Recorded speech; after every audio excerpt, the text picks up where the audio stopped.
Hello, everyone, and welcome to Adobe Live. My name is James Bonanno, and I am joined by the very talented Fabiola Lara. Thank you for sticking around. We had some technical difficulties, but Fabiola, welcome to the stream. We finally figured it out. How are you doing today? I feel amazing now. I'm so glad that we're live. Thank you to everyone who patiently waited. Now I'm even more pumped for the stream. I'm like, let's do it. Yeah, exactly. Like we like cheered when we were on there. It happens. Technical difficulties do happen, especially in this sort of format. So again, thank you to those in the chat. Thank you, Wade, and everyone for sticking around. It's so nice to be back here on Adobe Live and with Fabiola, who is again just an amazing, talented illustrator. And you will be working, Fabiola, I believe, in Adobe Premiere Pro today. Is that correct? That's right. I'm showing you some Adobe tips and tricks for any creatives out there who have a hard time navigating it. Sweet. Awesome. Yes. So again, thank you for everyone that is joining the stream. If you are here on Behance, make sure to just join that chat. I will be feeding Fabiola some questions today throughout this 2-hour stream, cutting into it a little bit now, but ask any questions that you may have. And after the stream, if you missed it, it will be over on the Adobe Creative Cloud YouTube channel. So you can watch the replay if you are not able to attend today. So Fabiola, without further ado, I think we should just hop right in. I know we started a little bit late, but why don't you just give everyone that is new here a quick introduction to who you are and what you're going to be doing today, and all the good stuff about Fabiola. Let's do it. Let's do it. Let's do it. Thank you, James. Okay, so today I am showing you how to put together an Instagram reel about a recent creative project. So I just had these Instagram stickers go live. So that's what my reel is about. But this can be any reel. Like if you are an artist, a designer, an illustrator, a visual artist who doesn't usually work with video, in the stream, I'm going to show you how you can put a reel, an Instagram reel together about that project in an easy way that doesn't involve, like trending audio or trending dances or things that don't really make sense for you as a designer or a creative to hop on. So that's what we're doing today. Here is my Instagram because this is where I post most of my recent work.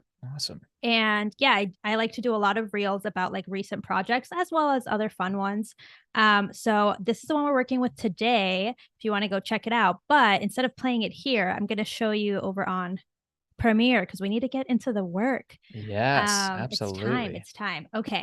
Yeah, and before you get started, shameless plug, everyone make sure you go check out Fabiola's Instagram. It is beautiful. It's her work is amazing, and I know she had it up. So I'll plug it for you for those in the chat. And I love just kind of seeing the creativity that you put into these reels and into your work. So Yes, thank you. Thank you. Yeah, I absolutely love Instagram Reels. And I know a lot of designers and artists and 2D, like non-video people don't really like Reels, but I'm telling you, like embrace it, embrace change, that's all you can do. yeah, So that's why I want to show you how to make Reels out of your projects, even if you're not like a video person. Because I know, James, you do a ton of video stuff. So making Reels kind of, even though it maybe takes a second to rethink something, it comes a lot more naturally to you than say like a web designer who doesn't know sure. how to show their work in a reel.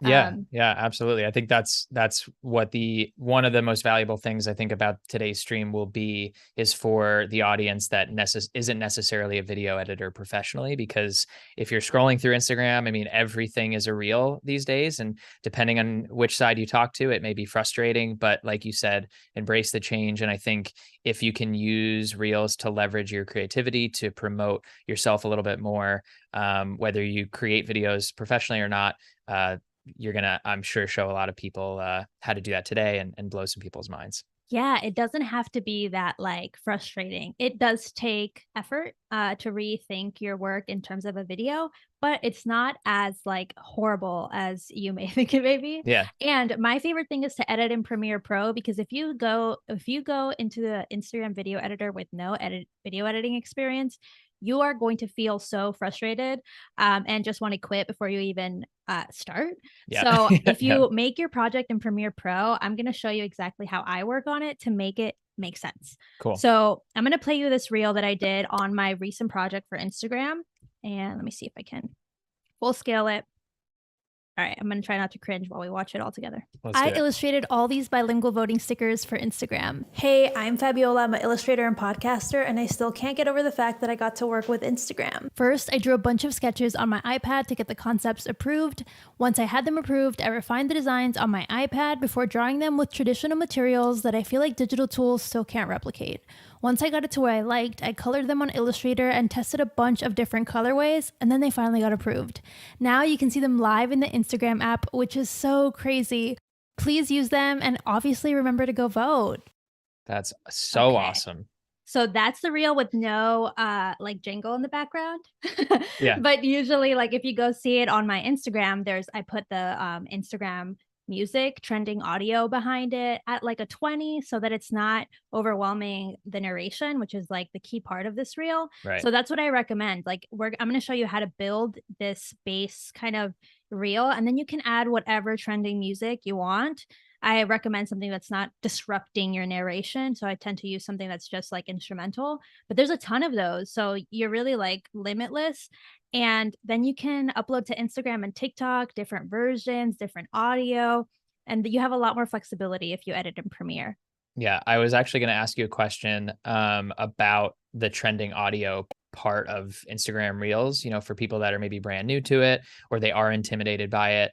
Would you suggest that they only use the trending audio that's in Instagram just because that'll get picked up a little bit quicker? Or can you still have a successful reel if you used music, let's say inside Premiere's audio window or from Epidemic Sound or another music site like that? You can definitely still have a successful reel. I've done it before on, say, I think YouTube Shorts. They don't have like trending sounds like that, and it still worked out fine. So you can edit with your own music, but the cool thing if you edit in Premiere is you could bring that music, have it be another track, and turn it off for your Instagram export or your TikTok export, and add like the relevant music on those platforms. That way you just maximize the reach potential. It doesn't guarantee that it's going to reach everyone that's listening to that sound, but I feel like if you look in the Instagram feed, you see a lot of the same songs coming up. So if you can get on that feed a little faster by having a song that is being picked up a lot, you're just going to help yourself, Totally. I actually find that a good little tip that I use when creating reels is I'll go onto the Reel Explore page and I'll find songs that I think, oh, that would be cool for a video. I might not have an idea of that video, but then I save that in my saved audio. And then what I'll do is I'll actually record my screen on my phone and I'll airdrop that song here into Premiere just to see if like, oh, does that song actually work with this track or this video? Yes, I definitely do that too at my saves and then like screen recordings and then removing it and then putting it back in the original so that I have that original attribution and I don't get like a copyright strike. Right.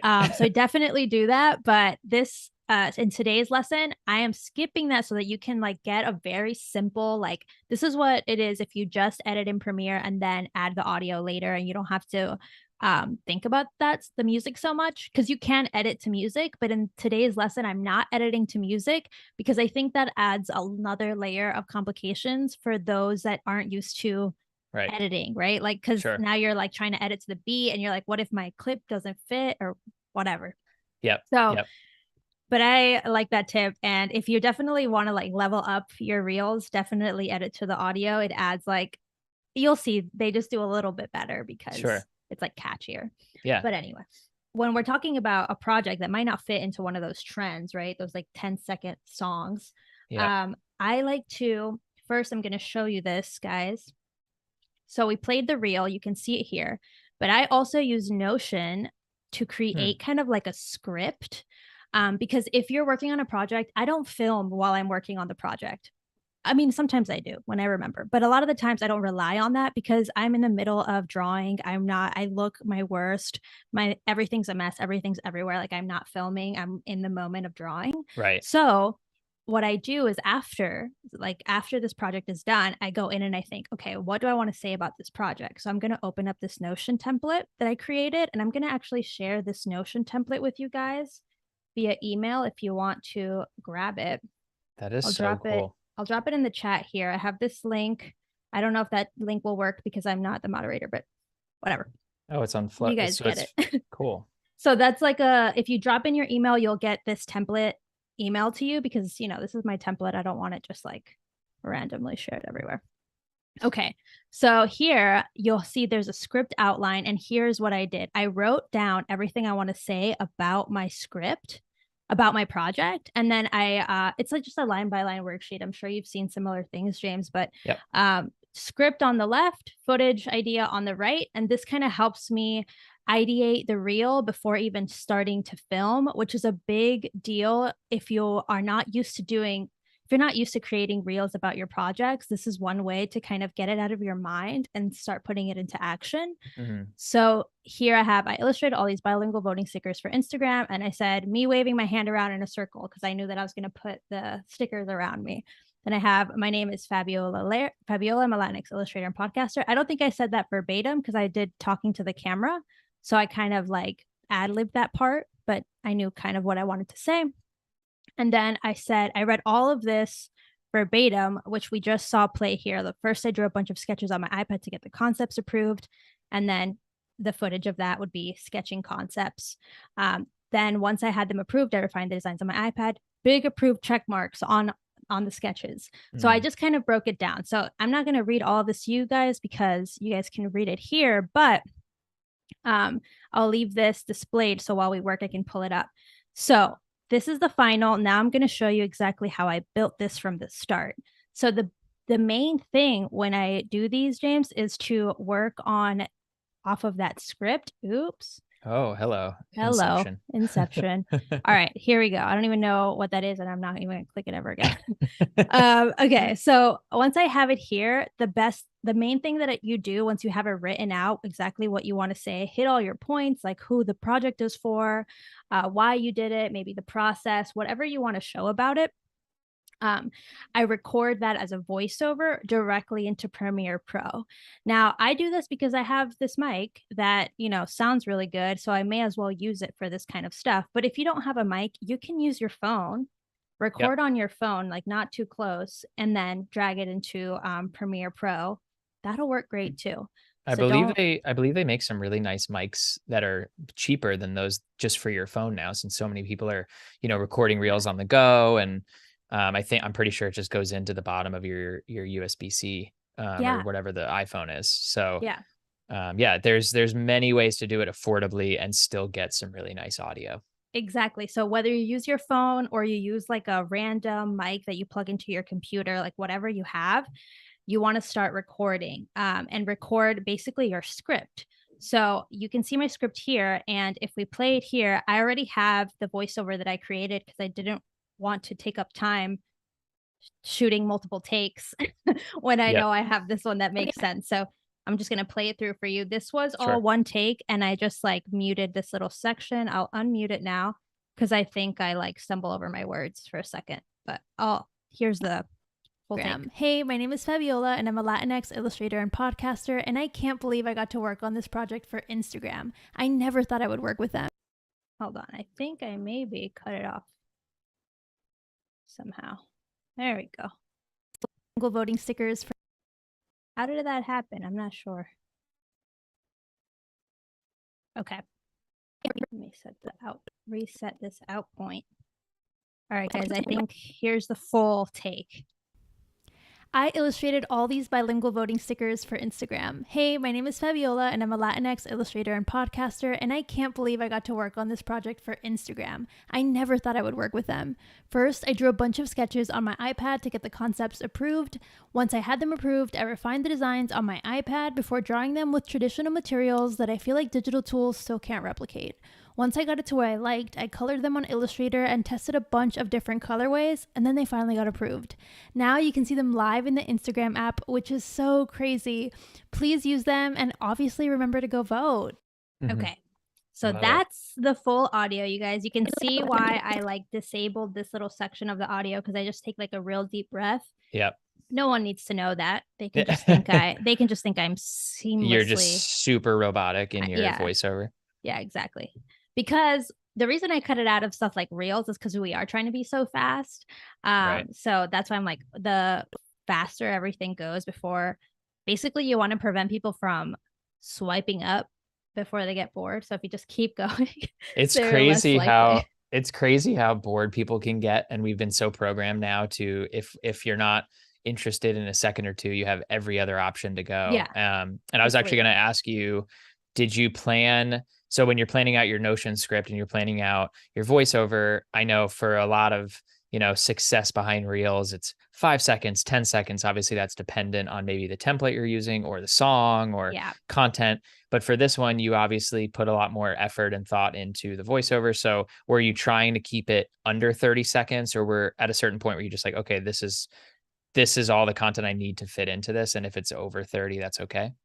Yeah, I tend to keep it. I know myself. I know that I can usually do like 10 lines pretty fast within 10 seconds. Just like I'm aware of my how fast I can talk. And so if you're a slow talker, I this is probably too many words and could end up being a minute long.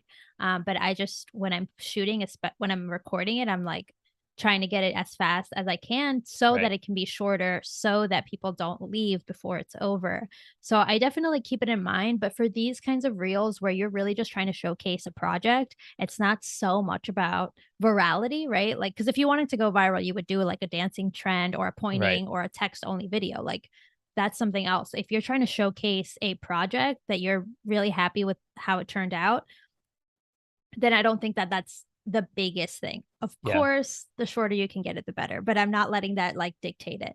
I could totally like cut some of these lines out and it would probably be more successful in terms of like views and getting more plays. But in this one, I wanted to show like that process because I think the point when you're trying to showcase a project is to get maybe potential clients, Right. people who just didn't know that you were a part of this, right? Like I had posted about this project as a photo and in my stories before, and it didn't get nearly as much traction as when I posted the video version. So, Yeah. that's kind of the whole point, but it's not like I expect this reel to be like a million views. Right, right. Hey, and you never know. I mean, I You never find that know. sometimes you wake up and you're like, "Oh, wow, that one picked up," or Hmm. you've put a lot of effort into one that doesn't do so well. And I think for just our own mental state too, Instagram Reels are so popular now that they are Yeah. becoming, in a way, another part of your portfolio and your Instagram. So because they're there all the time, as opposed to stories that are up for 24 or 48 hours and then they're gone unless you put them in a highlight. Those reels will serve as a way for people to get to know you a little bit better. In this case, like, it's a project I didn't know you did, and congratulations for one. That's a huge milestone, I'm sure, in your career, and Yeah. a really, really cool project to work on. So that reel served the purpose of educating people on, hey, like, Fabiola kicks ass and works for Instagram on these cool projects. So That's how I feel. Like that's the point of these reels. But I will say that I've done other reels using the same format about just like I've done an about if we go back into this reels script, I did this about me one that just talks kind of like about who I am. It's like very, very broad. And you can see it over on my Instagram. And I followed the same technique. And that one got like, like 75,000 views, wow. all about me and my work. Like that's amazing. And you don't have to make a dancing video.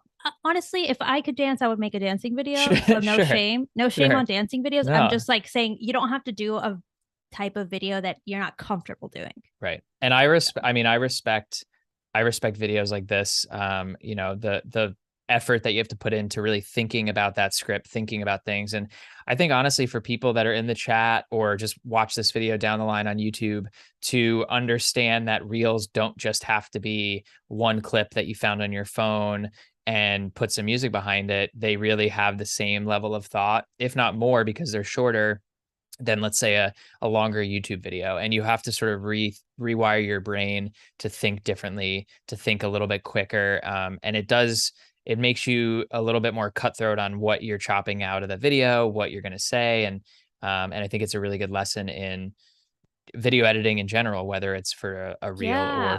for a longer form video.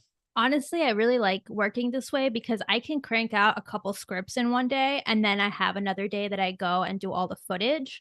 Mm, And that way, I think if you're a little type A like me, it feels a little bit more organized and doable as opposed to being like, I'm just going to shoot everything I can all the time. And then you sit down to edit and you're like, but how do I make any coherent sense? How do I make a right, video out of this? So right. if you have trouble doing that, this is kind of my process. And you can see here, I had the script and then I captured it and I just put like a little emoji check mark that Cool. I captured it. And now I'm going to show you all that footage. I have it in here, obviously, in my project. And I have like multiple takes of things. So I don't just do one take because I'm not that good of an actress. But you do multiple takes. And I think something that I want to also tell people is like, I did this project, let's say in May. I don't really remember when I did it. And I don't have a ton of clips from it.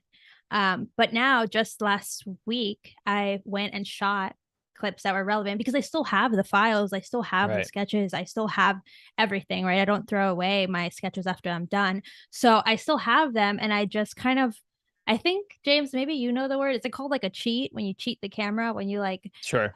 when you like replay something that didn't actually, I think of it as like a reenactment, Yeah. like a Yeah. drama. I can't say the word Yeah, like a dramatization. Yeah. dramatization or like, yeah, reenactment. I think it Yes. happens all the time. And you're just like, Yeah. oh, I didn't do that. I'm gonna just make it seem like I did.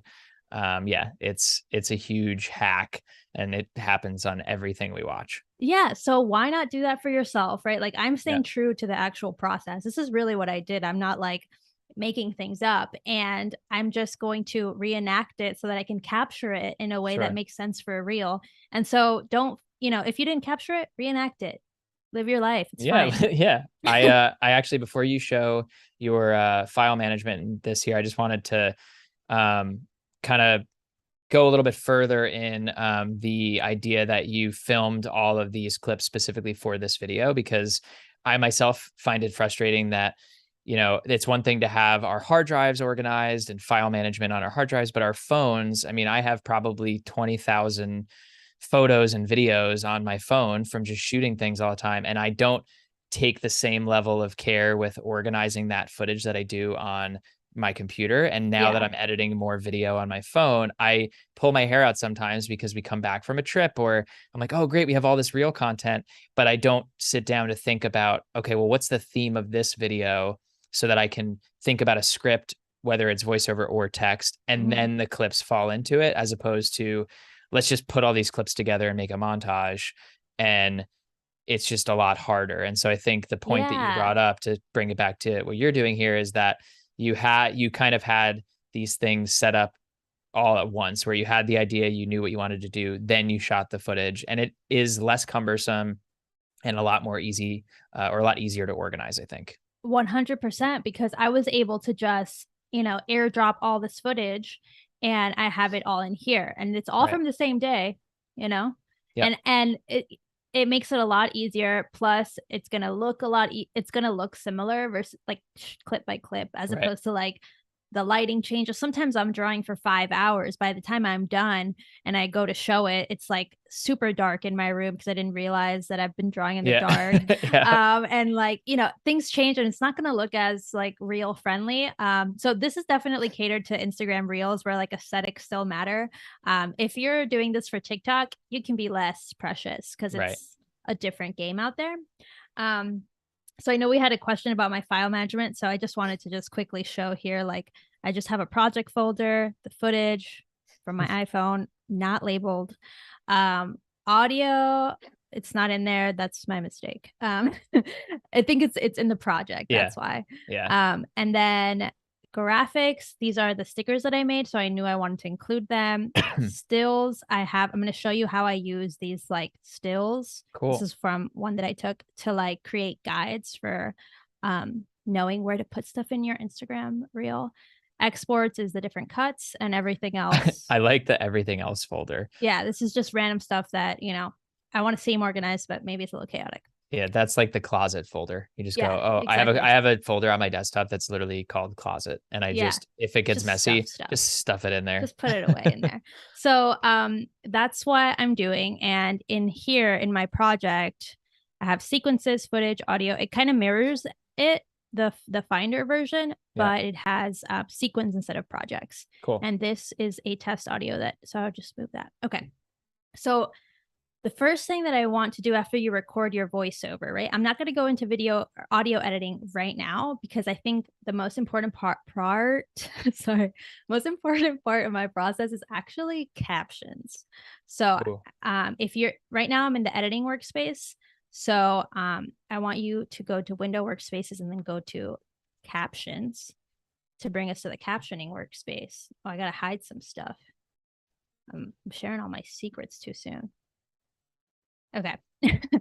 So once we're in here, with your audio on your track and kind of having everything that you want, like make sure it's the take that you want to edit.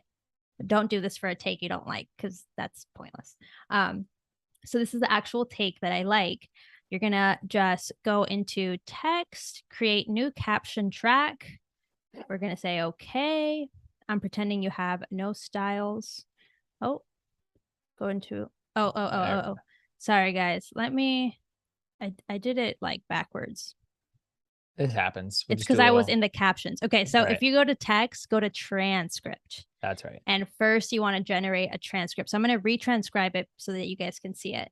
So honestly, I could pick just audio one because I only have one audio track, but I'm just going to say mix, which will be every audio track. And English, I love this because sometimes I make reels in Spanish and Okay. it works really well. I will say it works really well. So, and it's just me talking, so I don't need to select any of these other things. And then I hit transcribe. It would be great if you were able to transcribe a track in English and Spanish at the same time, so it's built into the metadata of that clip, so that when you go on Instagram, it's geotagged to where they are. And you know, it would be amazing if you could translate it. Uh, it's That's like whoever's another listening to AI. this, yeah, That's like that has another to happen. AI god, but I Yeah, make him or yeah, them. Okay, yeah, because them. not all. Yeah, actually, the AI can be a man. Sure, sure. It sounds like that's what it should be. Yeah. Okay. So here we have our transcript, right? So first I read through it and make sure everything's fine. I'm not gonna read it out loud for you guys, but in general, it usually gets it right like on the first try. I find Now that the usually what it gets, sorry, not to cut you off, Fabiola. I find that it just gets like punctuation off and things like that. So if you are including those, that seems to be the only major issue it has. Yeah, and thankfully for me, I don't feel like I'm great at grammar. So I'm just like, that kind of feels like I don't want it there and I just delete it. Yeah. Yeah. So if anyone wants to come for my caption grammar, please don't. I've Yeah. accepted it as just like non-essential. Yeah. You're like, it is what it is. It is what it is. If you don't like where I put that thing, that's fine. Like, sorry. But I don't need this. Boom. Okay. The cool thing is that you don't have to have it perfect because even once you create the captions, you still have you can still edit it. So that's kind of nice because sometimes you'll miss it. So once you have it transcribed, you're like, this looks good. You hit create captions and we don't have, I'm going to pretend we don't have any styles. I do have styles, but I'm not going to use them. I want to show you how to, you can make your own. And I do double lines because I think for reels, people want to consume things quickly. They don't want to sit around waiting for the next line. So give them as much text as you can. Honestly, like 4 lines probably work for certain videos. Yeah, that's which you very can't true. do in here, but you can do it manually. Like click create. All right. And now this caption track shows up, which is like above all your other tracks, so you can't mess it up. And since we don't have any video showing, that's why in here it's like black because there's no, I haven't put any clips there yet. I'm going to mute it just for the sake of scrubbing. But you can just see this. You just see the captions coming in. And the cool thing is, you can make sure that they go along with your script. So in my script here, I had, oh, this is, I need to figure this out. This is tough. Okay, hold on, guys. That's always the first part of the, like, okay, let me just line everything up. Yeah, I'm gonna move Oh, that. Okay. back into Inception land. I don't even know why that's there, but I'm afraid to remove it. Okay. So here we go. And I'm gonna just adjust some of these windows so that we can get everything in one window. Okay. I'm gonna zoom in. Great. So I illustrated all these bilingual voting stickers for Instagram as my script. It's right here. I forgot the exciting punctuation. Very important. I'm going to add it.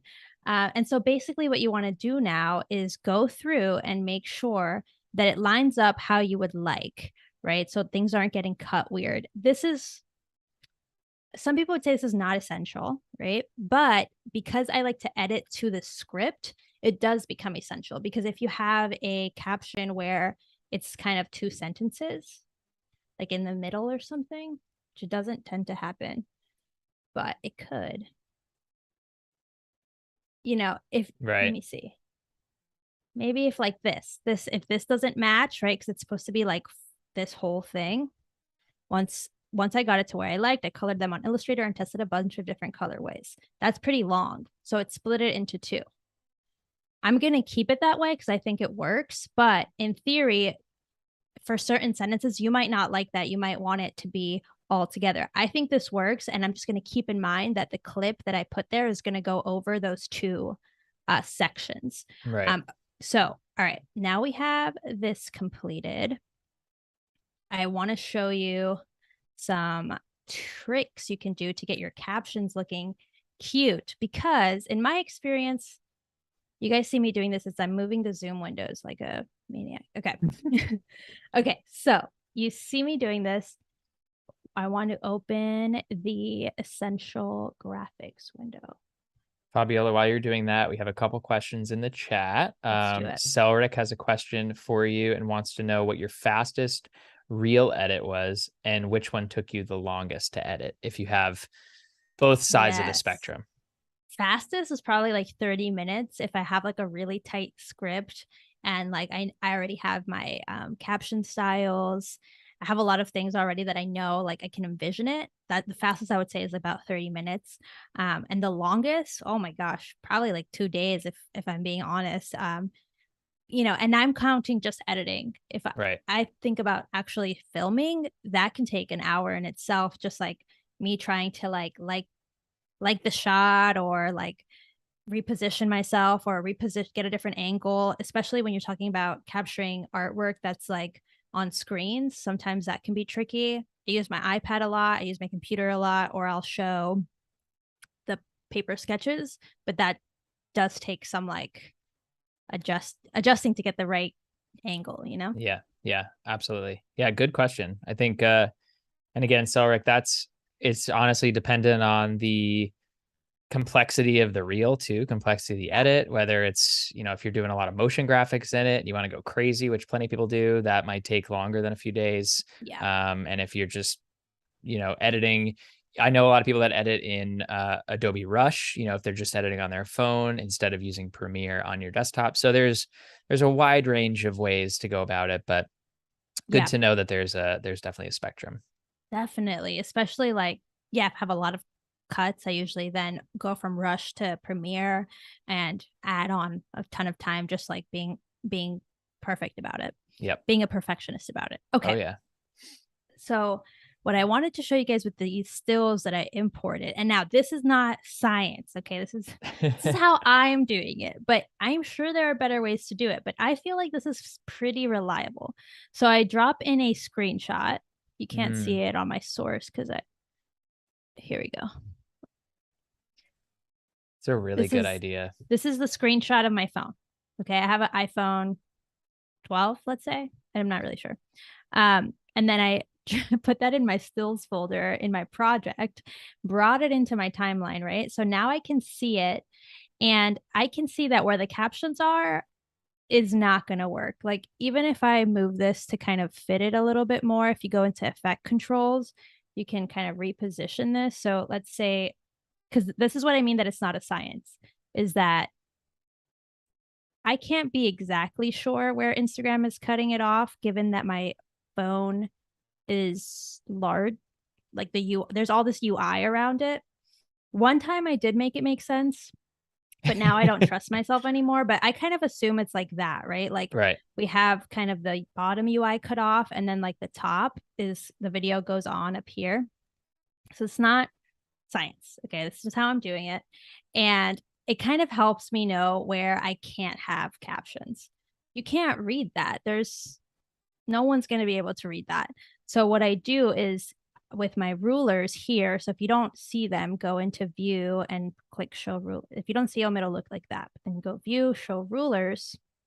And now you can start putting in some guides. So I usually, my guides are showing. You're Okay. like trying to Oh pull my you're like, I gosh. did this already. I did it already because I was trying to show you guys. Okay, I'm going to clear my guides. Okay. So the ruler, you take the guide, and I usually put it like here. I wouldn't want anything like touching this edge because it'll look ugly. Same for here, right? Yeah. That won't look nice. And then same for about here. Kind of trying to like make some sort of grid system, right? Like between these two, between here. Also, again, this isn't science. So like, let's say I'm off by some pixels. I want to kind of clear it.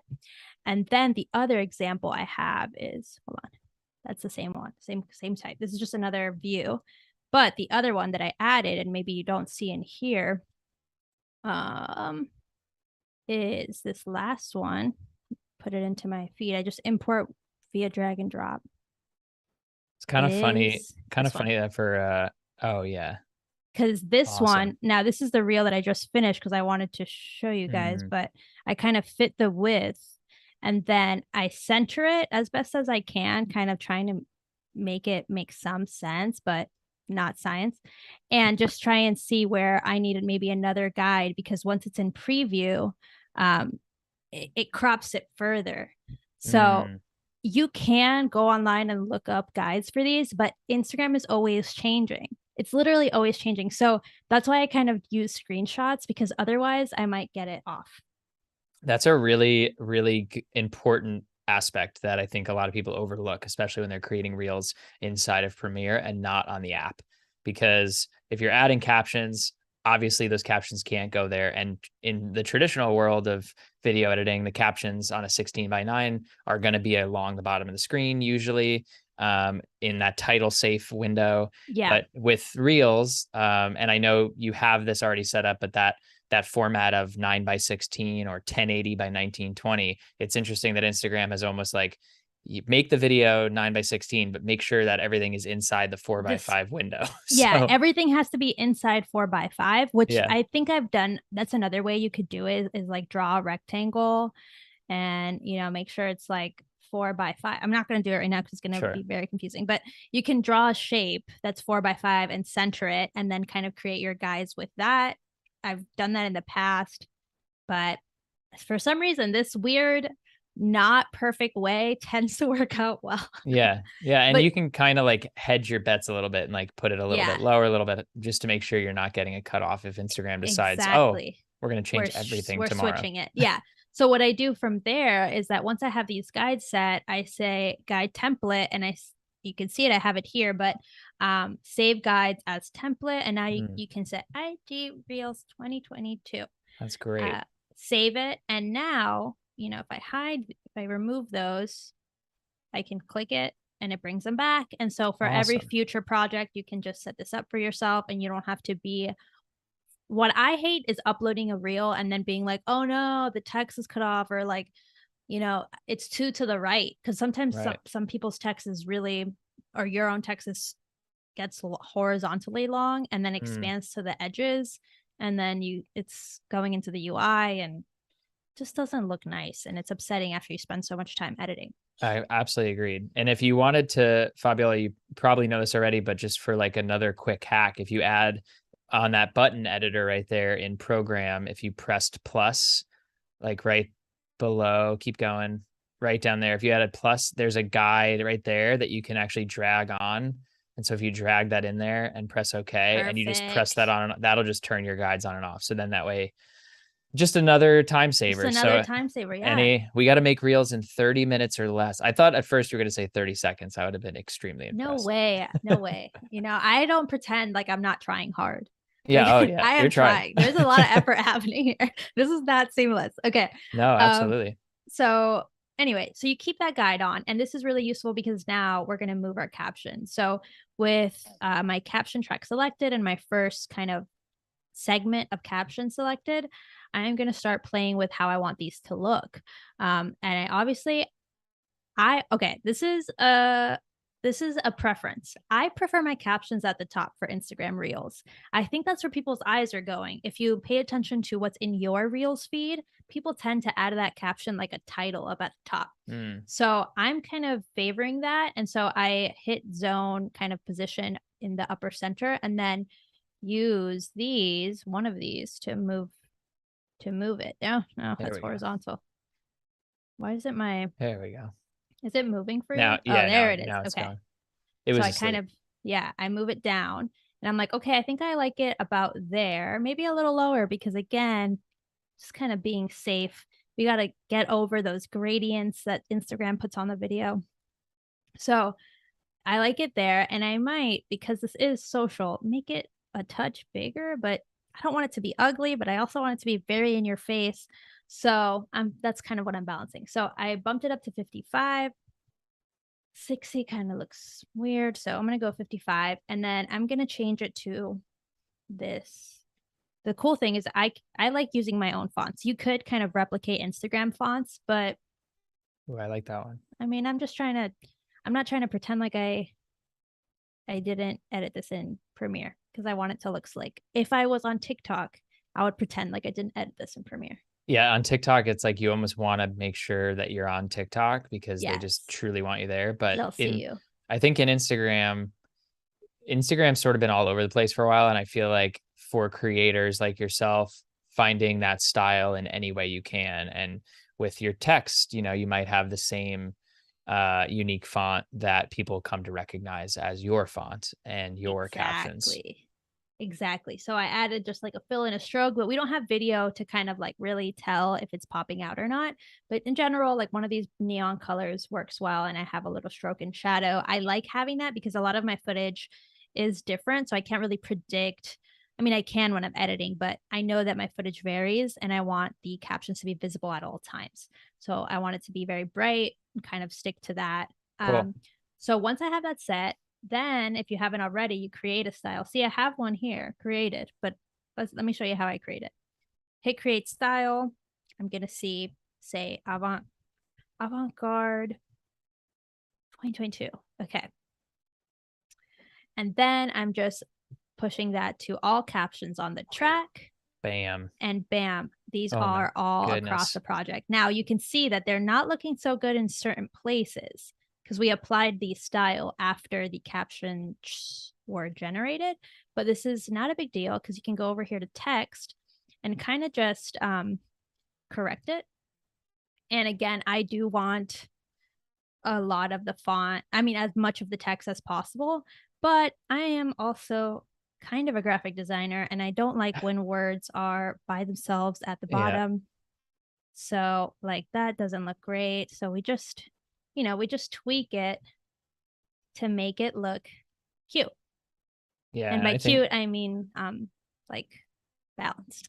yeah, exactly. I think it should look balanced and Yeah. everyone has their creative eye, and someone who does it Yes. professionally like yourself, you know what looks good. And I think that balance of like two or three on a line, no less, no more, is probably Mm-hmm. going to look the best. Yeah. Like that with that replicate at the bottom, like Yeah. that.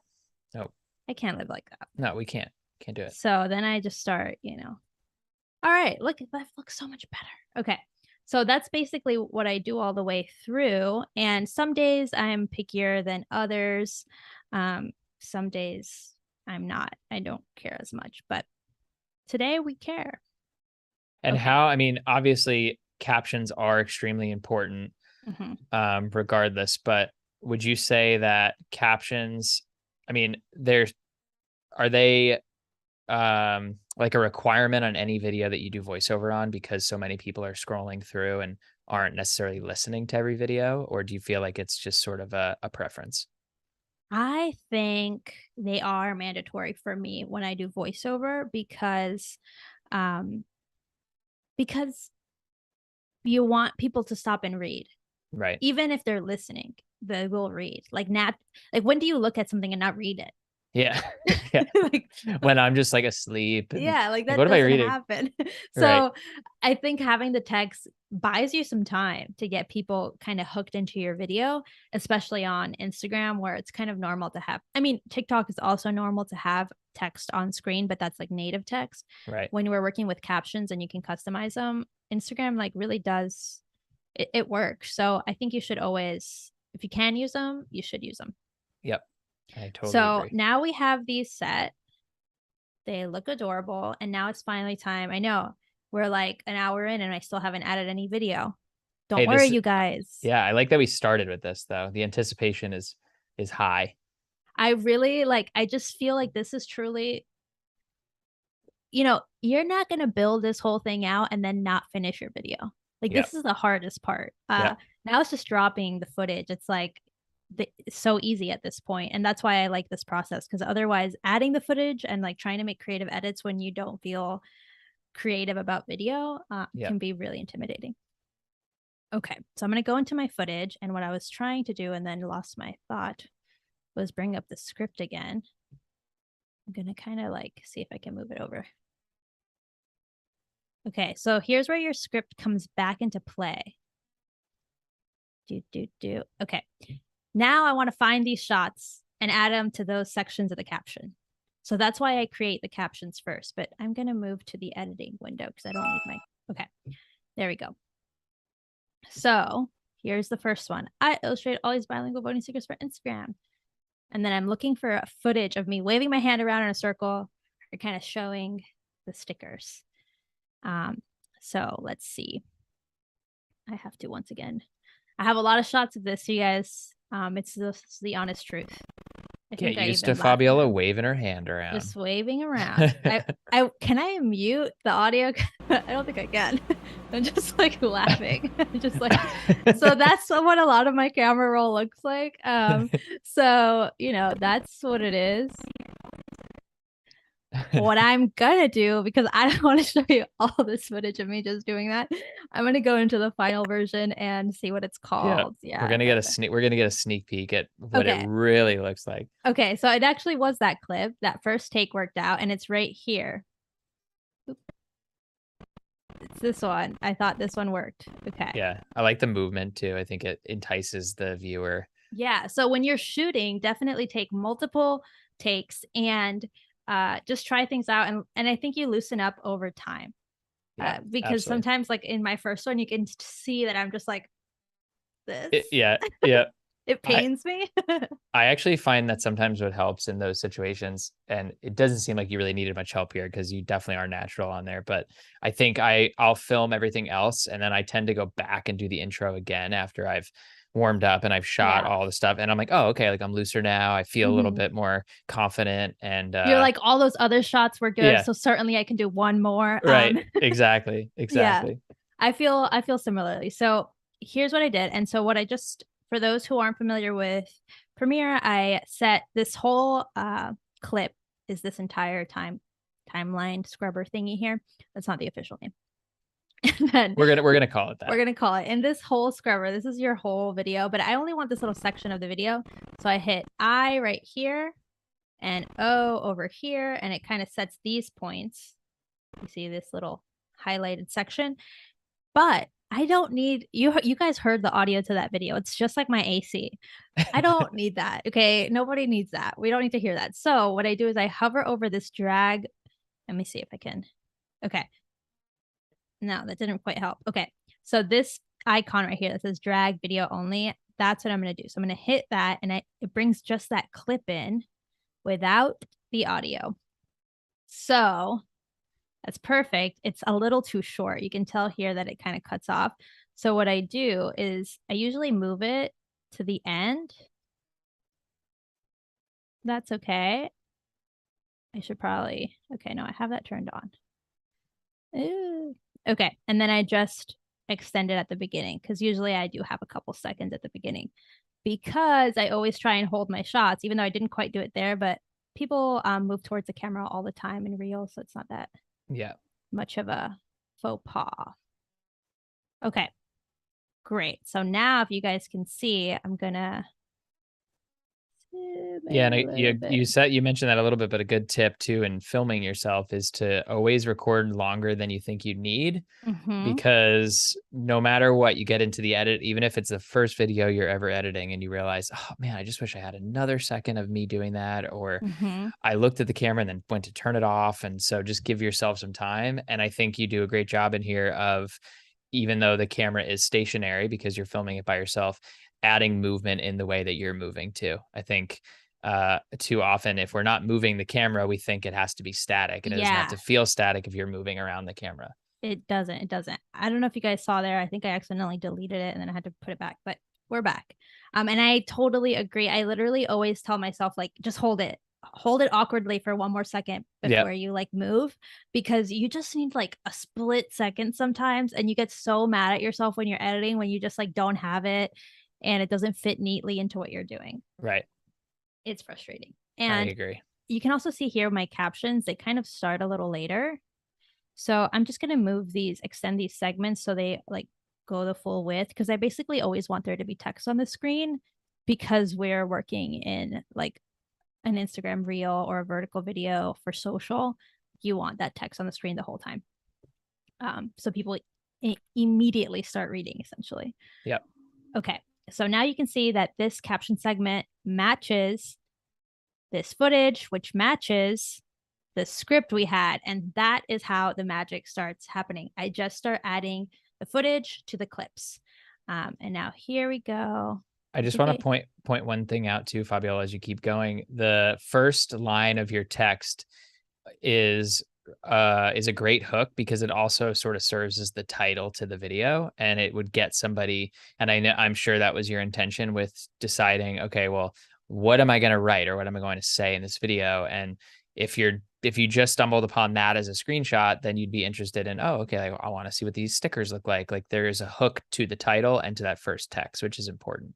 yes, I kind of always try to do that. I think like I previously worked as a social media editor for different brands. And so when I would write these captions, I kind of always knew that that first line had to be like, be the hook. And it's kind of like journalism. Mm, It has to be the hook. And you can kind of treat your videos in the same way, where it's like, what's the main important piece of your video, and kind of give it to them at the beginning and then go back and explain it. mm, Because you don't have time to be like, hey guys, my name's Fabiola. I'm an illustrator and a podcast. Next. Okay, you already skipped over that. right, right. You're on the next video. So first I tell you why you should care about this video. For me, this one is like, a lot of people don't know who illustrates what stickers, or maybe they've seen them and they didn't think about it. So I'm kind of just using that to be like, give immediate context. Cool. Yeah, that's a huge, huge tip. Yes. And so then the next clip is, hey, my name is Lara and I'm a Latinx Fabiola, and I'm a Latinx illustrator and podcaster. Now, here's the thing, guys. I did record this in my voiceover, but in my note, I had to talk to the camera. So this is something a little bit offbeat, maybe, but you could just have footage of me like drawing, and that would work fine for this voiceover. But I did want to have a little section where I talk to the camera.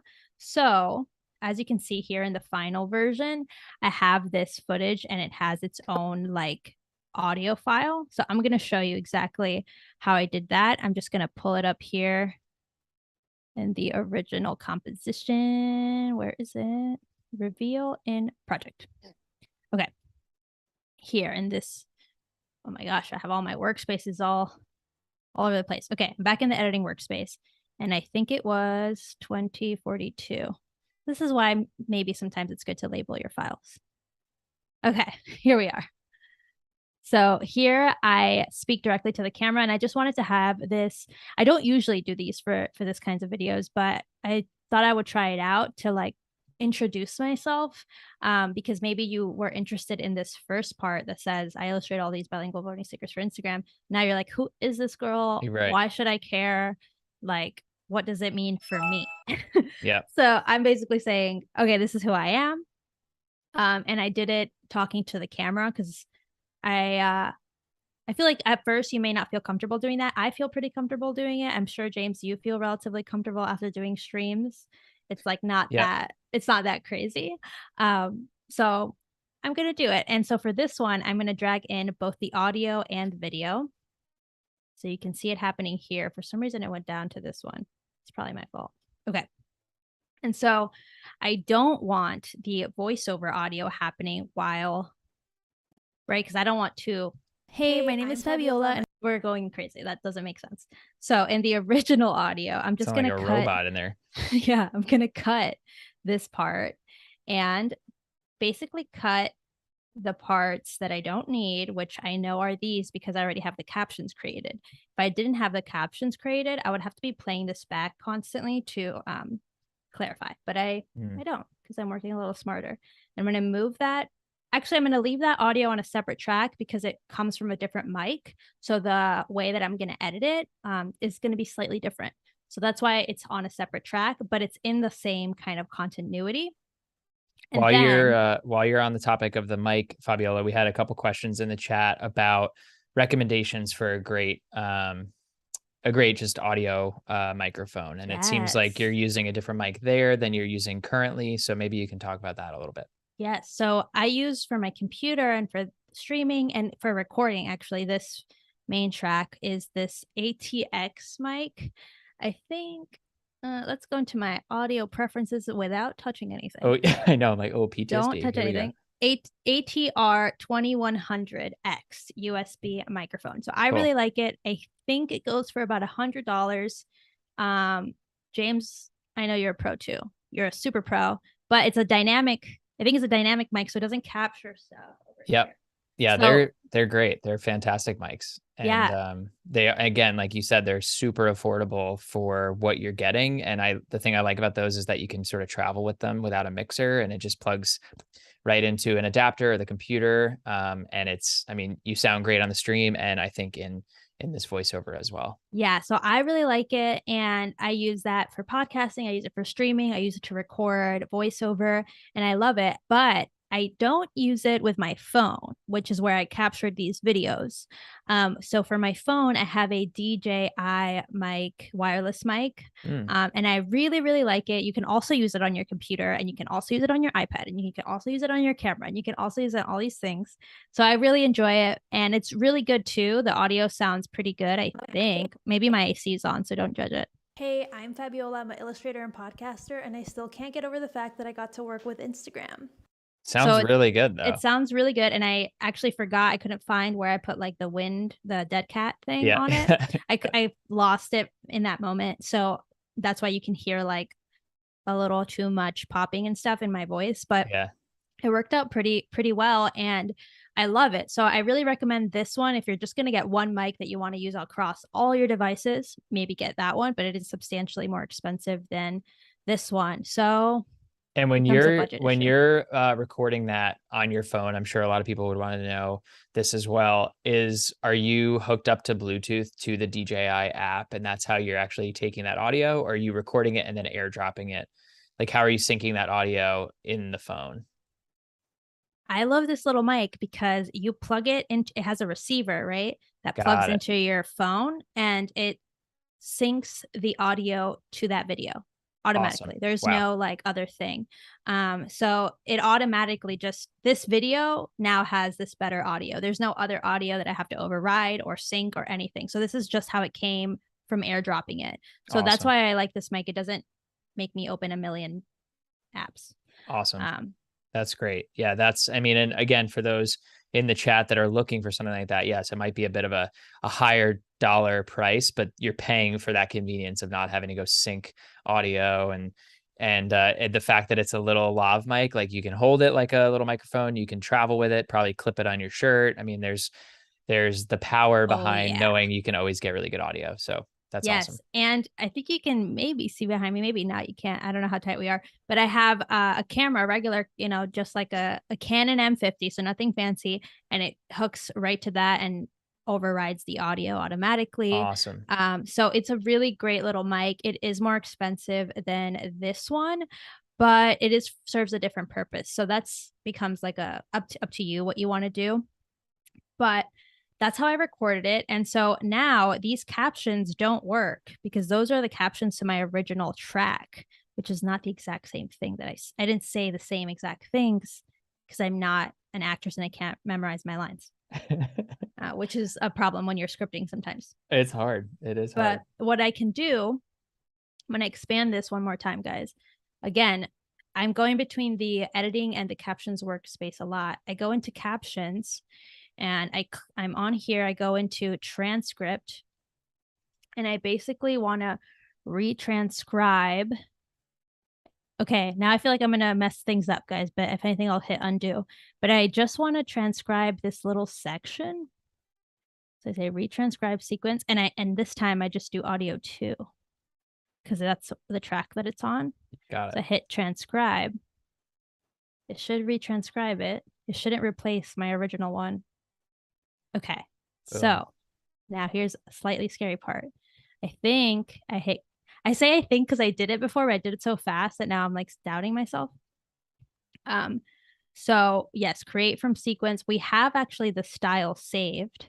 So I'm going to add that style so you can see how styles work and then hit create. And it's going to create this caption on a separate track, but it doesn't let you show both tracks at once. You can only have one. So this is not a problem. Hold on. Yeah, this is not a problem. Okay, so I click this and I click it and I drag it down. Cool. And I show this and I don't show this one. Actually, I can delete that one. I wonder why that is, that you can't actually have two tracks. I never actually knew that was the case. Yeah, I did it until I did this. So, okay, now we should be good. Let me make sure. Yeah, see? That's fine. So I don't mind having this caption kind of broken into multiple bits because it is a lot of information. So I don't mind it. And I just know that those 3 segments of caption pertain to this one clip. And so I'm okay with that. Cool. Something that I will do, once again, we are switching to the editing workspace. I hope I'm not nauseating anyone. Okay. Is I just, again, extend my segments so they fully line up so that there's never a gap. There's never a gap. It's got to be clean. Okay, so perfect. So that's it. Great. Now we move on, baby. Okay. This is such a unique, maybe not unique, but just like it's a workflow that Is it crazy, James? Yeah, I feel like you're a video editor and I'm like, this is my crazy way that I make reels. But it's awesome. Like it's not, I think that's the beauty of video editing in general is that there is no there might be a correct way to use a tool, but there's no correct way to set your workflow up. And so for you, creating a script like this and actually starting with the captions gives you a really good template and a really good blueprint to then add the video. Whereas other people might start with the video and then do the captions later. That's just the way my brain works. But I think you'd end up with a similar result. And it just, again, it's dependent on what works best for you.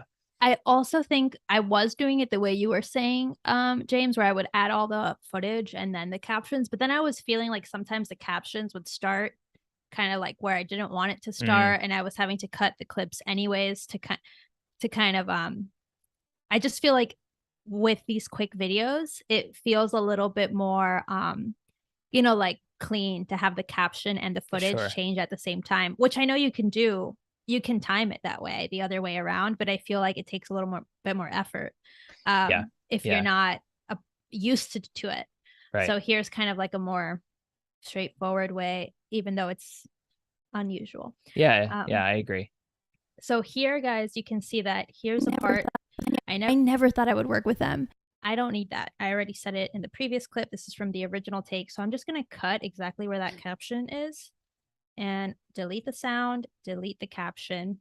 I'm going to hit A on my keyboard to select everything to the right of the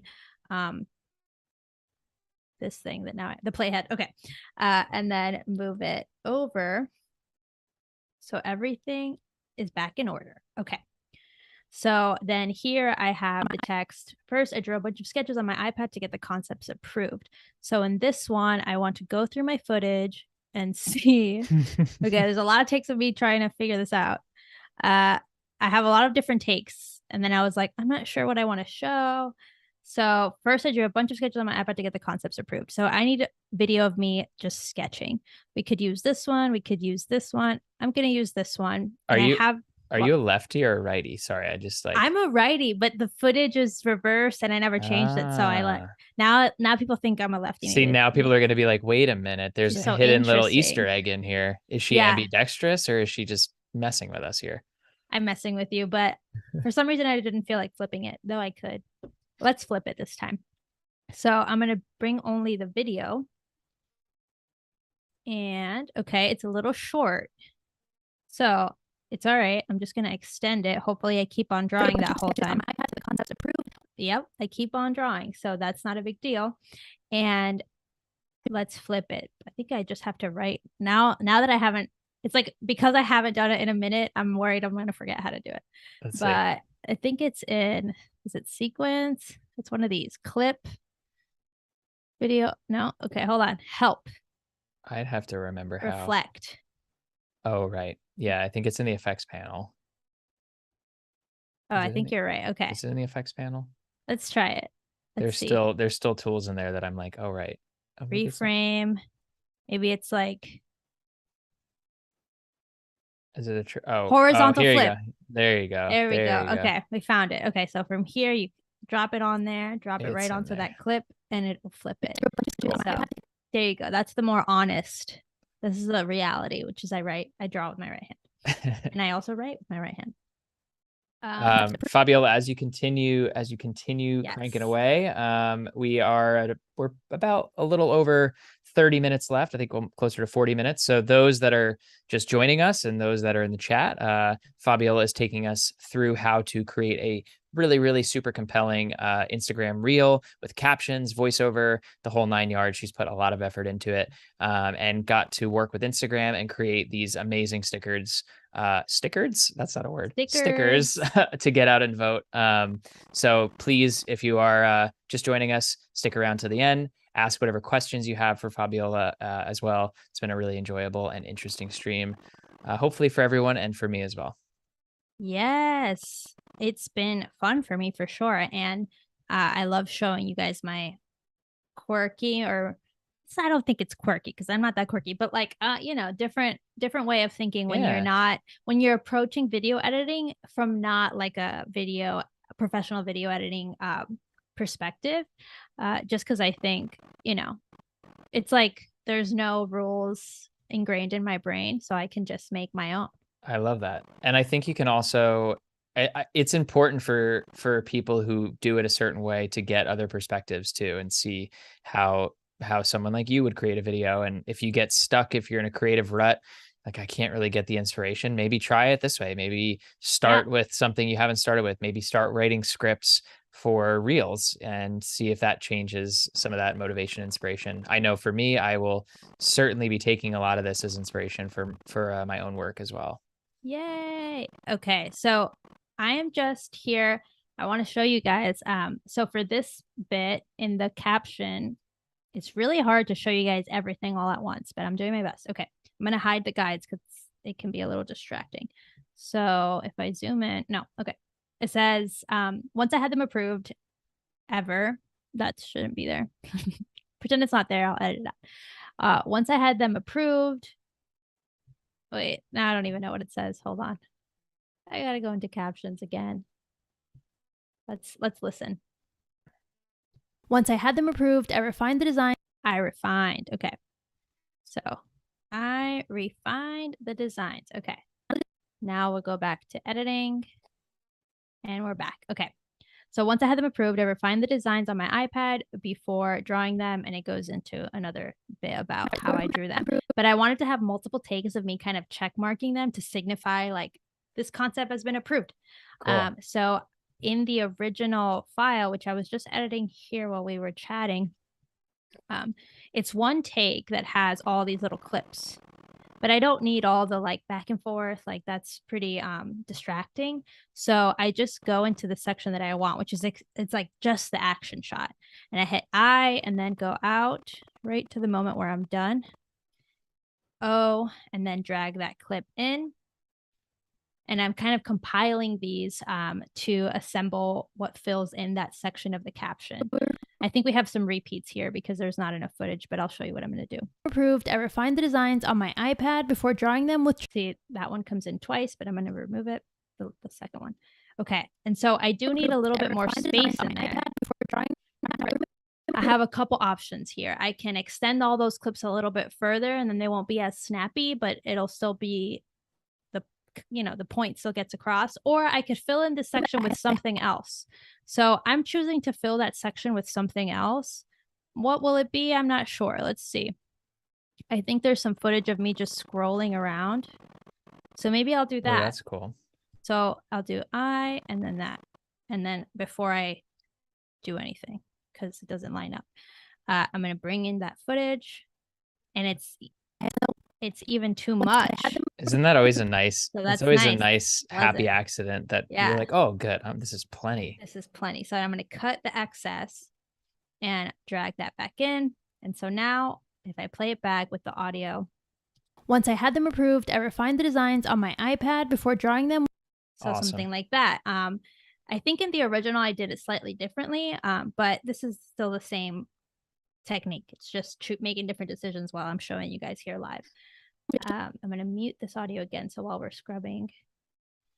So this is basically what I do throughout the entire edit, but I don't want to kind of repeat this over and over again for you guys because I want to show you how I do the audio editing. So what I'm going to do is I'm going to duplicate the original. This is kind of like cooking show where we say it's done. So I'm going to duplicate the original. I'm going to rename it like I don't know, Makeup V2. Okay, it's not very official. I'm going to delete some of the things that I originally did because it'll be confusing because you guys haven't seen how I did it.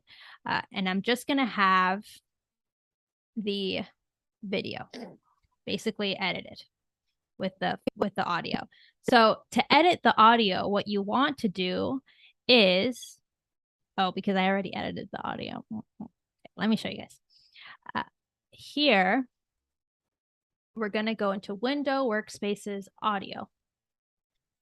And we're using all these workspaces today. Hold on, I got to reorient myself because of the Zoom stuff. I can't quite see everything. So give me 1 second, you guys.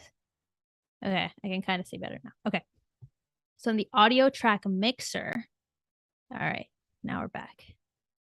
I have all these settings set up already because again, I was kind of showing you how I cooked it all together, but I'm going to remove everything so I can walk you through what I think makes the best audio edit. And James, feel free to let me know if you think I should do anything else because I'm sure I missed stuff. So you have two options here. You can just click on it and you'll have Essential Sound pop up, and you could just hit, because this is voiceover, we could hit dialogue and then use this podcast voice preset, which kind of it does something. Let's see. Let's hear. Illustrated all these bilingual voting stickers for Instagram. Hey. Okay, so let me show you like what it was without it. Is there an easy way for me to do that if I hit this? Yeah, there should be an effects button.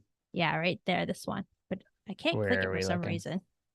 This one? Is that not a button? No, that wouldn't be the button. It should be, if you go into your effect controls, I think in your audio controls, or right in there. Here we go. It's in here somewhere.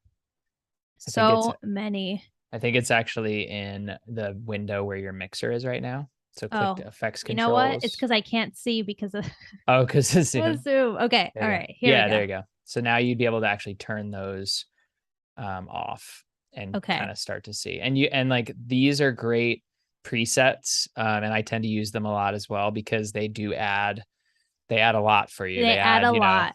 And so you sort of have to click each one individually to see, okay, is this the dynamic? Is this the de-esser? Is this the volume? Those kind of things. So to be a little speedier, you guys, this is not the official way to do it, right? The official way is to go in here and turn those off. But I have this audio over here that we haven't done anything to. So this is what it sounds like without any edit. Of sketches on my iPad to get the concepts approved.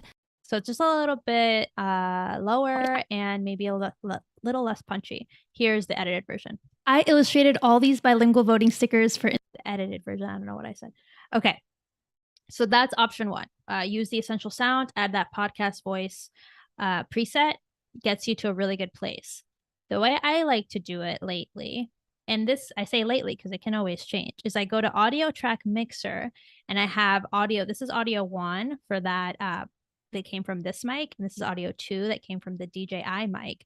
So that's why they're on separate tracks. But for audio 1, I like to add amplify. You select it, double click it, and I do like a boost. Let's start with the 3 and see how that Illustrated all these bilingual voting. I think that works. It could Yeah. be maybe less, but I think I like it. So I'll do that. Then I add, and I don't know, to be honest, if the order really matters, but this is the order I do it in. Yeah, that's a question for other people in the chat. I feel like with certain effects it might matter, but I think in these it doesn't necessarily matter. So then I add dynamics and I add soft compression. And then finally I add, where is it? The parametric equalizer. Oh yeah. Oh yeah. Double click. Nothing like a parametric equalizer. Vocal enhancer. I need my vocals enhanced, please. And then hold on, I'm trying to show everything. Okay. Because here's what it sounds like without it. Illustrated all these bilingual voting stickers. Okay. And now with it. Illustrated all these bilingual voting stickers for Instagram. It's a little subtle, but it certainly helps to it's like to richer pop. or something. Yeah, I agree. So I add those effects, and that when you're in the audio track mixer, which is the only way you will see all of these, it affects that entire track versus if you're editing in the audio clip mixer. First off, you're not going to be able to add this. There's no place for you to add it, but the audio clip mixer is just for that clip of audio. It doesn't affect all the clips on that track. So that's why I really like using the audio track mixer, and just make sure all your different microphones are on different audio tracks. Yeah. And it starts to get a little cumbersome the more complicated those tracks get. So for you, just because you have the 2 audio tracks, okay, this first track is voiceover. The bottom one is my voice, or your voice from the camera. But once you start adding music and sound effects and things like that, you want to really be naming those tracks and keep yourself organized so that when you are in this track mixer, you're not like, what is this track? Is this track a mix of all different things? It does help to be nice and organized. Name them, which I just did right there, right? So yep. I named it computer mic, just as to remind myself it's this mic, and then the DJI mic is this one. Perfect. And the DJI mic, I think, is a little lower. Hey, I'm oh, well, I already added it, but it was a little lower. Fabiola, I'm an illustrator and podcaster. So I added a little bit more boost. And I still can't get over the fact that I got... I think I like that. So I'm going to add that and then go through and just add all of the other ones. Soft compression. You can play around with those settings. Again, I didn't go to video editing school or film school. So I'm not really sure about the science. I just know it sounds better. Even someone who studied it and works in it all the time, like audio is really tricky, and you got to really, I think the presets in Premiere are a perfect way to get people to not feel intimidated about it, because there are so many. It's, high frequencies, low frequencies. Some of it can be extremely complicated, and it doesn't need to be, especially since people are trying to make reels that they're putting work into them, but they want to post them quickly. Yeah, you want to be quick. Yeah, and you don't want to spend, a week audio mixing your 10-second reel. Exactly. So, and I don't, right? Like, I'm sure there are a million ways to take this even further, but again, we want to stay like, we still want this to be relatively easy because it's not a feature film. Right. So could be. It could be, but it's not. And I think I changed something and it's a little stickers for Instagram. Oh, I muted it. Sorry, guys. I'm a podcaster, and I still can't get over the fact that I got to work with Instagram. So there's some like little like pops and stuff. I think I touched the mic, or there's no dead cat on it, so you can hear like my spit a little bit more than I like. So one of these right in here. Is it a noise reduction? Yeah. So I try both, and I'm just gonna see, but it's automatic click remover. Sure. Let's do it. A light reduction. Hey, I'm Fabiola. I'm an illustrator and podcaster, and I still can't get over the fact that I got to work with It's doing something. Yeah. And I might try and do the denoise. But you have to be I feel like, careful. yeah, denoise can sometimes go overboard, but let's see let's see. sometimes. I'm Fabiola. I'm an illustrator and podcaster, and I still can't get over the fact that I don't think it's doing it. I think, you know, there are some, like, you can hear my voice kind of getting closer and further from the mic. So I think I can't do much about that. But I'm all right with that. I think I can live with it because not only is this not a feature film, you guys, but there's going to be background music that's going to kind of, you know, distract from all of that. So let's do it. Let's leave it at that. bilingual voting stickers for Instagram. Hey, I'm Fabiola. I'm an illustrator and podcaster, and I still can't get over the fact that I got to work with Instagram. First, I drew a bunch of It's a little low compared to the other one. Yeah, I would just say that just the volume levels on that. Yeah. And probably just because of where the mic is to your mouth. And I think just pulling up some of the levels, and then people get it, you know, they can kind of match the two. They get it. They get it. Something, I'm not sure. Let's try this, guys. If you hit in the essential sound, if you go to dialogue, I don't want background voice. Oh, it's not selected, so it's okay. But I go to loudness and then I click auto match, and that kind of matches it to the rest. What's going on? Let's see if that worked. Instagram. Hey, I'm Fabiola. I'm an illustrator and podcaster, and I still can't get over the fact that I got to work with Instagram. First, I drew a bunch of certainly helps. Yeah. So that's kind of like a quick way to do it. You can definitely go in there and like James said, go into the levels a little bit more closely. But why? Bruce Gonzalez just made me laugh. He said, is there an auto button for this? Just curious for those of us that are not a DJ. And yeah, Bruce, I think like we were just saying, it can be intimidating, but what Fabiola is doing here is actually the preset version of it, which will help. And I think once you open Premiere and go into this essential audio tab, you'll see all those presets, and honestly just start clicking around and just play with things. I do that sometimes too. Yeah, so if you're in the editing window and you move over to the audio, all those presets are in there, so you don't necessarily have to create these from scratch like a DJ, because I don't know what I'm doing. I don't know what I'm doing half the time either. But yeah, if you go from editing into the audio workspace, which I just moved from, you can see here that if you click one of these, you get the essential sound and you can start working with these presets. And those are a really quick way to do like a fast edit. What I showed you here is just my preference, because I just think it sounds a little bit richer. Sometimes those presets, I think it'll happen to you too. You'll be editing a million videos and then eventually you're like, oh wait, this sounds a little bit better this way. Right. So it's up to you. Yeah. And the most important thing, I mean, we've talked about this already, but for those that are looking to record voiceover, is that you start with a really good quality voiceover. So you don't record your voiceover in like a highly air conditioned room above a train station. You try to control the audio as best you can, and you get a mic that maybe doesn't break your bank, but it still creates some good sounding audio, because then all those presets are just going to make it sound even better. Exactly. Like, as you can see, this the computer mic, which is this one that I'm using, I barely have to edit anything. You know, I can basically do the same thing every single time. Once you start introducing two mics, then it gets a little bit confusing. But if you're just using your iPhone and you hold it at a steady point away from your face, so you're not kind of seeing what happened to me with the DJI mic, just moving it up and down, you're going to have like a easier time editing it, and you won't have to process it nearly as much. Very true. Okay. So that's how I edit the audio. I already showed you guys how I do the captioning. Okay. So now, see, okay. I'm going to show you guys how I add those graphics. So if you are a visual artist or you have assets that you want to include, I already imported it into my project. But all I did was kind of take all of these, which it's a bit disorganized. So let me see, because I have the version in English and then the version in Spanish. So I'm going to take these, bring them in. I want those two together. Then I want these two together in a separate, and I'm just layering it because I want them to appear at the same time. So I'm bringing these in like as pairs. How long, just out of curiosity, did it take you to actually create the stickers, like kind of from the time you got hired from Instagram to the time you delivered the final product?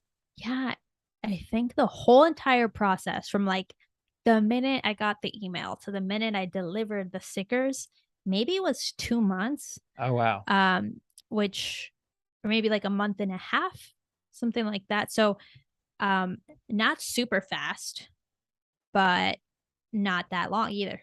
Like Right. I could have seen it become a 4-month project easily. Yeah. And thankfully it didn't. Um, yeah, but you know, when you work with large companies like that, it can go Yeah. either way. Yeah, a lot of red tape to wait and feedback loops and things like that. Yes. So I'm sure the creation of what you were doing took some time, but it's the back and Yeah. forth and the feedback that tends to take the longest. Yeah, exactly. So I'm just thankful it didn't take that long. Um, but it really could have gone either way. But thankfully, when a brand hires you to do the kind of work that you already love to do, it's kind of a no-brainer what they're Right. coming to you for. So it's not like I had to convince them of my idea or something like that, which would have probably added months to the equation. Okay, so It's right so now I'm cool. just scaling the stickers, the graphics, because I imported these pretty high res. So, and then I'm just kind of, this is through the effects controls, just clicking on the asset and changing the scale down. And if I do it to the one on the left, which is the English, I will also do it to the one on the right, which is the Spanish, because I designed a set in both languages. If you hadn't heard from every time I play the audio. Okay. So now, but now they're like all displaying all at once, and that one's too big. I'm going to make this one smaller. Too big. And you can copy and paste some of these attributes, but sometimes the clicking, it's easier to just type for me. Okay. So now you can see I have this one, this one, this one, this one. And then if you like go further in the timeline, they all change to Spanish because I Sweet. just matched it. I'm trying to mute the audio. Okay. So what I want to do is I want to make sure these last just kind of that first segment right here. So I don't need them after that. So I just need to, I was going to select the first half and make it like, just like, let's say half of that time. Bring these in. You could go into speed and duration, but sometimes just doing it, just clicking and doing it works just as fast. Okay. All right, you guys, there you can see it. And now what I want is I don't want them to all show up like that. That looks really not great. Your head becomes the Just sticker. covering them. Yeah. So I'm going to reposition them using these position controls. So I actually want this one to go to the right. And yeah, now I'm just playing with these effect controls to kind of get them in the exact spot that I want. And you know, it seems small right now, but you have to remember that we're viewing this on a phone, full screen, so it's not actually that small in reality. So that's something to keep in mind. And I still want my face to be in it because people like to see faces. This Feel is like true. I Yeah. feel like that's another tip I have for you. Make sure your first shot is of you like looking at the camera, facing the camera. You can see your face. People are just more naturally curious that way. I think it also adds an instant level of context. Hmm. You know who you're about to watch as opposed to just like some mysterious scene. Yeah, that's a really interesting point too. I find that YouTube thumbnails are pretty effective in that way too, and Instagram and with Reels and the thumbnails are probably no different. Seems like that's Yeah. a big point. Yeah, I agree. And you need to just like get comfortable showing yourself on camera. And I think that sometimes can feel really awkward, but if you pay attention to what you're watching when you're actually consuming reels or consuming TikToks, you'll notice that you usually watch the ones with a person much more than just like a pencil on a Yeah. table. Yep. Very true. Like so. Right. Okay. So that's kind of what I do. And then you go from one set to the next. And then an easy way to add like some sort of animation without actually keyframing is to go into effects, audio transitions. And because these are all clips, you can add video transitions. So I think there's one called like, let me look it up. Yeah, Morph Cut, which like morphs from one thing to the next. So I just drop that in between the two different designs. Look at you, a little fancy action A here. little fancy action with very minimal effort. Yeah. So you got to, there we go. There you And go. then to actually pop them in, I don't want them to they could just show up, but we're in the effects panel as it is. So we can go, I like wipe. I feel like it generally works for a lot of things. So I just drag it to the beginning of the clip. And you can do this in between the actual clips of your footage too. But since we have the captions kind of switching every time the clip switch, it's not as necessary, I think. And so that kind of does a little bit of an animation on the way in. Let me play it for you. Sweet. And then it morphs to you didn't even notice, but it morphed to the other language. Wow. Boom. Look at that. And then I actually don't do wipe out at the end because we just go into a different clip. Yep.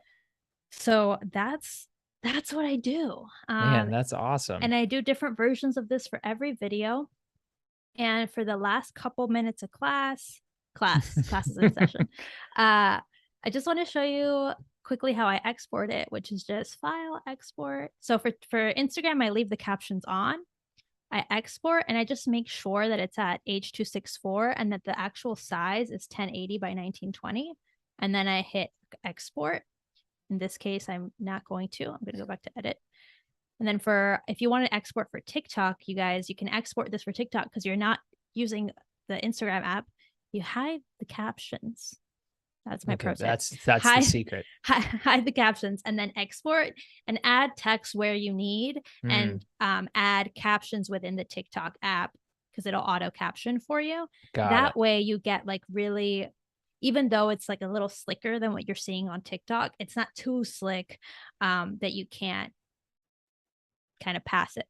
So TikTok has the capability of auto captioning so that you want that video to be clean so that TikTok can just generate that on their app and then get picked up in their algorithm. And Instagram captions I think we've learned today that captions are an absolute must, especially if you are doing voiceover. Yeah. So for Instagram, I like to keep the visual captions on because it looks nice and people will appreciate it. For TikTok, it looks a little overproduced just in that platform. It's like a different ecosystem. So I remove the captions and add the native proper TikTok subtitle captions. Got it. Instagram also has those, but I feel like sometimes they compete and you can't edit them in the same way. So by having this track, this captions track that you edited and made sure it looks right, just makes it a lot easier for you. But that's kind of what I do every time. And then I add music on each platform, like trending audio on each platform. So one version on TikTok might have a different audio, and then the version on Instagram will have a different audio because there's just different trends happening all the time. Right. I have a question for you. The final stage of posting the actual reel or TikTok, your process with a thumbnail. So for you, are you always actively thinking about a thumbnail that's pulled as a screenshot from the video you created, or are you putting up a thumbnail separately from the video as like a high quality photo? Or what's some tips that you have on that and kind of the formatting of a thumbnail? Yeah. So what I do usually is I'll turn the captions off and pull like a clean image that I like. Just let's see. I want one with my face in it because people, like I said. So I'll do something like this, let's say, and then I'll use this export frame to export a frame. Right. I'm going to let it go wherever it's going right now, but I export like a clean frame from the file. And then I use that as the cover because sometimes when you're in the apps, it's really hard to like get the exact cut that you want. And I generally don't like to crop it because later, if I want to change it, I know exactly where it's going to crop to if I leave it centered. And so because I'm an illustrator and a designer, sometimes I make my own covers, which maybe you can see in here. It's untitled. Don't drag me for not labeling it. So I made this with Illustrator, so that's like a whole separate stream for us. But cool. I made these covers and I have templates set up, and I drag stills that I gathered just from doing the same technique using that photo and put them into that template. Awesome. Yeah, I feel like that's such a huge part of the final process too, is the thumbnail. I feel like I'm constantly thinking about, okay, this is the video, but what does the thumbnail look like? Is it a screenshot? Is it a template? And that's something that can sometimes take just the same amount of time. It can take just as long. Yeah. Especially if you want to have, like I said, for this one, I wanted it to be about the project, so I wasn't that worried about it. But if you have like a specific vision for your video, sometimes it's worth it to add like a really big title in the thumbnail, because people are viewing it so small on their screens that you really need to kind of like maximize the title so that they can read it at any size. Yeah. But I wanted to point out that in my Notion template, I have like a place where you can add your cover image, your live URL. If you completed it, you can set statuses. So that really helps with those fine details. And I also find, James, that I use every single possible tool that Instagram lets me use when I upload a video. Like I'm tagging locations, I'm tagging people, I am like adding 5 to 8 hashtags. Right. I'm doing everything I can so that Instagram knows I'm being like a good little user. Yeah. You're a good little student of Instagram. Like they're like, yes, they're doing exactly what we want. And I know, I think it is just how we as artists and creatives have to market ourselves. And whether you're not really interested in video or not, I think like it just opens up another avenue in a creative world to promote yourself. And I think in this case, this is a really great example of something that required, a really good level of work to build a reel that traditionally used to just be like, here's this beautiful one take shot of the mountains or something like that. Yes. It's totally, I think it makes us think that, okay, anybody can and should try to create these types of videos, and it's not as daunting as you may think. It's not as daunting. And if it is daunting, I find it reassuring knowing that you can just take a minute to plan, and it's going to be a lot easier for you to kind of start getting in the groove. Yeah. Because I think sometimes if you've never done it, it's really hard to start working with video. One final thing I wanted to note, like we worked really hard on these captions. Let me see right there. Something really cool once you set a style is you can export this style. And now you can save it into wherever you want and use it for a future reel. So once you create a style that you really like, you can kind of stick to it every time and kind of build that like brand awareness that these are my types of captions, and people will recognize your captions and know it's your kind of video. That's another little quick tip for you guys. Yeah, there's been a lot of quick tips. Honestly, I feel like I've learned a lot. I always learn when I'm on these streams, but it's just been so great getting to learn from you, Fabiola. And again, congratulations on such an amazing project. And I hope people get out there and vote. I think that's probably the most important message that we take away, is that this video needs to inspire people to actually get out there and vote and register to vote. Obviously, that's the ending. We'll just leave that on the screen for a while. Yes. So extremely important, but I think it's really, really cool. I'm super excited to just see the continued success that you will absolutely have, and the reels you'll create, and the projects that you're going to continue to do in the future. Thank you, James. That was so sweet. I really appreciate the pick me up. I feel like as artists, we're on our own, We can be. It can feel that we're a little bit alone sometimes. And this is a safe space, a great community to learn from other artists, to be inspired.